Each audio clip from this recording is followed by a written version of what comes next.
ছট পূজা বা ছট উৎসব সম্পর্কে আমরা সবাই মোটামুটি তিনটি বিষয় ভালোভাবেই জানি। আর তা হলো, প্রথমত এই উৎসব সূর্যদেব এবং তার স্ত্রী উষা দেবী, যিনি দেবী ষষ্ঠী নামে পরিচিত, এই দুজনের নামেই উৎসর্গ করা হয়। দ্বিতীয়ত আমরা জানি যে দীপাবলি উৎসবের পরেই কার্তিক মাসের অমাবস্যা তিথিতে অর্থাৎ শুক্লা চতুর্থী থেকে সপ্তমী পর্যন্ত এই ব্রত পালিত হয়, যার মধ্যে ষষ্ঠী তিথি অত্যন্ত উল্লেখযোগ্য, তাৎপর্যপূর্ণ। সবশেষে আমরা এটাও জানি যে বিহার রাজ্যের মানুষদের মধ্যেই এই ষষ্ঠী উৎসব, এই ছট উৎসব পালন করার আধিক্য সর্বাধিক।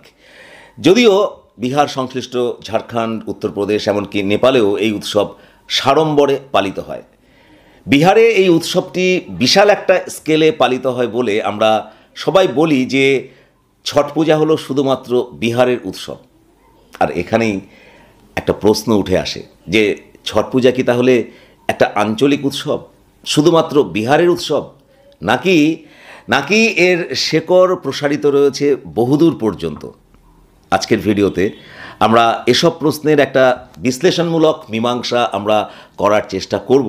তবে তার আগে আমরা জেনে নেব বিহারের ছট উৎসব সম্পর্কে কিছু প্রয়োজনীয় তথ্য। দেখুন, বিহারে প্রায় প্রতিটি পরিবার ছট পূজায় অংশগ্রহণ করে। 2024 সালের একটি গবেষণায় দেখা গেছে যে বিহার এবং ঝাড়খণ্ড মিলিয়ে মিশিয়ে সেখানে প্রায় 15 কোটি মানুষ এই ছট পূজায় অংশগ্রহণ করেছিলেন এবং তার ফলে সে বছর প্রায় 12,000 কোটি টাকার ব্যবসা হয়েছিল। সত্যি কথা বলতে কি, বিহারের অর্থনীতি ও জনজীবনে ছট পূজার ভূমিকা এতটাই গুরুত্বপূর্ণ যে শিক্ষা প্রতিষ্ঠান থেকে ব্যবসায়ীরা, বিভিন্ন পেশার মানুষজন থেকে সরকার স্বয়ং সবাই মিলেমিশে একটা সুনির্দিষ্ট ছককে অনুসরণ করে, একটা সুনির্দিষ্ট পথে এই ছট উৎসবের প্রস্তুতি তারা গ্রহণ করে। আসলে বিহারের এই উৎসব কেবলমাত্র ধর্মীয় উৎসব নয়, এটাকে বলা যায় বিহারের একটি সামাজিক ও অর্থনৈতিক প্রাণস্পন্দনের রূপচিত্র। তা এই ছট উৎসবকে সেখানে বলা হয় মহাপর্ব। একটু বিশ্লেষণ করলেই দেখা যায় যে এই মহাপর্বের, এই ছট উৎসবের 3টি বিশেষ বৈশিষ্ট্য আছে। প্রথমত, ভৌগোলিক স্বতন্ত্রতা। সেটা কি? দেখুন, আমরা সবাই জানি যে ছট পূজার ঘনত্ব এবং তীব্রতা পূর্ব ভারতের গঙ্গা তীরবর্তী অঞ্চলে সর্বাধিক।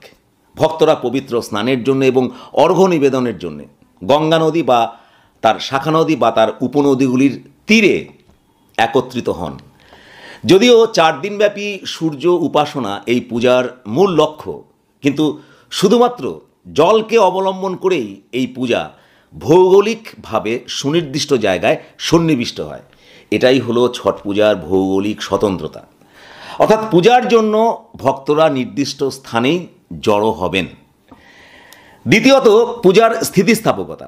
স্থিতিস্থাপকতা বলতে বোঝাতে চাইছি এটাই যে যেহেতু এই পূজায় কখনো মূর্তি পূজা করা হয় না, থাকে না কোনো পুরোহিত, সেজন্য পূজা পদ্ধতি বেশ সহজবোধ্য, সহজ সাধ্য।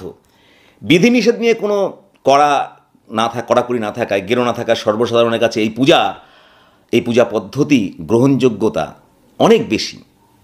সেজন্যই বলা হয় এক ধরনের স্থিতিস্থাপকতা এই পুজোর অন্যতম বৈশিষ্ট্য। অর্থাৎ পুজোর পদ্ধতিটি কখনোই রিজিড নয়, তা আসলে নমনীয়, স্থিতিস্থাপক। তৃতীয়ত, সাংস্কৃতিক পরিচয়ের প্রতীক। হ্যাঁ, এই পুজো বিহারের মানুষদের সংস্কৃতির পরিচয় বহন করে। যেহেতু 36 ঘন্টা নির্জলা উপবাস এই পুজোর অন্যতম অঙ্গ, সেজন্য বলা যায় যে 4 দিনব্যাপী এই পুজোতে একটা কাঠিন্য সম্পৃক্ত হয়ে আছে। বলা বাহুল্য, এই কাঠিন্যের কারণেই এই পুজো অন্যান্য পুজো থেকে সম্পূর্ণ, পুরোপুরি স্বতন্ত্র।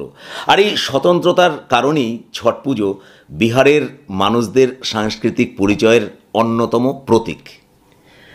কিন্তু ছট পুজোর সাথে এত কিছু অঙ্গাঙ্গিভাবে যুক্ত থাকা সত্ত্বেও এই পুজোকে শুধুমাত্র একটা স্থানীয় উৎসব বা বিহারের উৎসব বলে পরিচয় দিলে সেটা কিন্তু হবে মস্ত বড় ভুল। কেন? চলুন এবার সেই প্রশ্নের উত্তর খোঁজা যাক। দেখুন, ইতিহাসবিদরা বলেছেন ছট পূজার ঐতিহাসিক শেকড় প্রাচীন ভারতের ধর্মীয় ও পৌরাণিক ঐতিহ্যে নিহিত। তাদের বক্তব্য ছট পূজা শুধুমাত্র বিহারের উৎসব, এই ধারণাটিকে তাদের বক্তব্য আসলে জোরালোভাবে চ্যালেঞ্জ করে। ছট পূজার উৎস অনুসন্ধান করলে আপনি দেখতে পাবেন যে এই পুজোর প্রাচীনত্ব বৈদিক যুগ পর্যন্ত প্রসারিত। কেননা প্রাচীনতম হিন্দু ধর্মের যে গ্রন্থ ঋগ্বেদ, সেখানে সূর্য দেবতার বন্দনা সুস্পষ্ট উল্লেখ রয়েছে। ঋগ্বেদীয় যুগে সূর্য ছিলেন ইন্দ্র বা বায়ু তাদের মতোই প্রধান দেবতাদের মধ্যে অন্যতম। তাছাড়া বৈদিক মন্ত্রগুলির মধ্যে গায়ত্রী মন্ত্রও কিন্তু সূর্য উপাসনা কেন্দ্রিক। অর্থাৎ এইসব তথ্যগুলি প্রমাণ করে যে ছট পুজো শুধুমাত্র বিহারের উৎসব নয়, আসলে এটি উৎসগতভাবে সুপ্রাচীন এবং সর্বভারতীয়। আবার ছট পুজো যে আঞ্চলিক সীমার ঊর্ধ্বে এক সর্বভারতীয় পৌরাণিক প্রেক্ষাপটে স্থাপিত, তার প্রমাণ কিন্তু রামায়ণ মহাভারতেও সেই কাহিনীতেও কিন্তু পাওয়া যায়।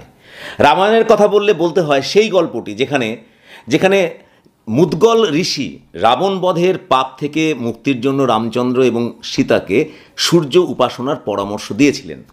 তা ঋষির সেই নির্দেশ মেনে সীতাদেবী কিন্তু কার্তিক মাসের শুক্লপক্ষে 6 দিন ধরে সূর্যদেবের উপাসনা করেছিলেন। অন্যদিকে মহাভারতের কথা যদি আপনি বলেন, সেখানেও কিন্তু উল্লেখ আছে যে পাণ্ডবরা পাশা খেলায় হারার পরে রাজপাট হারিয়ে নির্বাসনে যাওয়ার পর দ্রৌপদী মহর্ষি ধম্মের পরামর্শ অনুযায়ী এই ছট পুজো ব্রত পালন করেছিলেন। আবার মহাভারতের অন্যতম প্রধান চরিত্র কর্ণ, তিনি সূর্যপুত্র, তিনি কিন্তু প্রতিদিন কোমর জলে দাঁড়িয়ে সূর্যকে অর্ঘ্য নিবেদন করতেন। আরেকটি বিষয় উল্লেখ করা আমাদের দরকার, তা হলো ছট পূজায় সূর্যদেবের পাশাপাশি তার স্ত্রী উষা দেবী, তাকে কিন্তু ষষ্ঠী দেবী হিসাবে পুজো করা হয়। ব্রহ্মবৈবর্ত পুরাণে আছে যে ষষ্ঠী দেবী হলেন ব্রহ্মার মানস কন্যা, যার অপর নাম দেবসেনা, এবং যিনি প্রকৃতির ষষ্ঠ অংশ। তাকে সাধারণত শিশুদের রক্ষাকর্ত্রী এবং নিঃসন্তান দম্পতিদের সন্তান লাভের বরদাত্রী হিসাবে পুজো করা হয়। যাই হোক, ইতিহাসগত উপাদান আর পৌরাণিক উপাদান, এই দুই দৃষ্টিকোণের যাবতীয় রেফারেন্স এই বক্তব্যই কিন্তু প্রমাণ করে যে ছট উৎসব কখনোই নিছক কোনো স্থানীয় উৎসব বা লোকসংস্কৃতি নয়, লোকোৎসব নয়। প্রকৃতপক্ষে এই উৎসব প্রাচীন ভারতীয় সৌর উপাসনার নামান্তরই আজকের এই ছট উৎসব। প্রাচীন ভারত থেকে যদি আমরা আধুনিক ভারতে ফিরে আসি, আমরা দেখতে পাবো যে বিহারের সঙ্গে সীমান্তবর্তী পশ্চিমবঙ্গে, বিশেষ করে কলকাতায় বছরের পর বছর ধরে ছট পূজা কিন্তু মহা ধুমধামে পালিত হচ্ছে। অর্থাৎ জনশ্রুতিতে এটা বিহারের উৎসব হলেও ইদানিং কিন্তু পশ্চিমবঙ্গে এটা ব্যাপকভাবে একটা সাংস্কৃতিক স্বীকৃতি লাভ করেছে। কলকাতা ছাড়া দিল্লিতে এবং অন্যান্য মেট্রোপলিটন শহরগুলিতে আজকাল মহাসমারোহে এই ছট উৎসব পালিত হচ্ছে। তাছাড়া আপনি যদি বিদেশের দিকে তাকান, টাইমস অফ ইন্ডিয়া খবরের কাগজ জানিয়েছে যে লন্ডনে, দুবাইতে যেখানেই বিহারি সম্প্রদায়ের মানুষজন আছে, সেখানে কিন্তু তারা ছট উৎসব পালন করছেন। তা সত্যি ছট পুজো এখন আর ভারত বা নেপালের অঞ্চলে সীমাবদ্ধ নয়, বিশ্বজুড়ে তা ছড়িয়ে পড়েছে। England, America, Thailand, Malaysia, Australia, Wales, Ireland প্রভৃতি বহু দেশে বসবাসরত ভারতীয় বিহারি সম্প্রদায়ের মানুষজন এই উৎসব পালন করছেন। তা এইসব তথ্য সুস্পষ্টভাবে বুঝিয়ে দেয় যে ছট আর কেবল বিহারে সীমাবদ্ধ নেই, এটা একটা বৃহত্তর ভারতীয় উৎসব হয়ে উঠেছে। গত বছরেই প্রধানমন্ত্রী নরেন্দ্র মোদী মন্তব্য করেছিলেন, এক সময়ের স্থানীয় ছট উৎসব এখন গ্লোবাল। সমাজতত্ত্ববিদরা এই ঘটনাকেই বলেছেন লোকালিটি টু ইউনিভার্সালিটি, অর্থাৎ স্থানীয় থেকে বিশ্বব্যাপী। সুতরাং ছট পূজাকে শুধুমাত্র বিহারের উৎসব বলে মনে করা বা বলা মানে সম্পূর্ণরূপে একটা অসম্পূর্ণ চিত্রায়ন। ছট পূজা হলো এমন একটা সাংস্কৃতিক ঐতিহ্য যা একদিকে প্রাচীন বৈদিক ভারতের বিশুদ্ধতা বহন করে, অন্যদিকে আঞ্চলিক লোকসংস্কৃতির স্পিরিটটাকে, সারবত্তাকে ধারণ করে। অর্থাৎ প্রাচীনত্ব এবং আধুনিকতা এই দুইয়ের মধ্যে মেলবন্ধন সৃষ্টিকারী, ভারসাম্য রক্ষাকারী অন্যতম উৎসবই হলো ছট পূজা। আজ এই পর্যন্ত, দেখা হবে নতুন কোনো এইরকমই নলেজেবল ভিডিওতে। ভালো থাকুন, নমস্কার।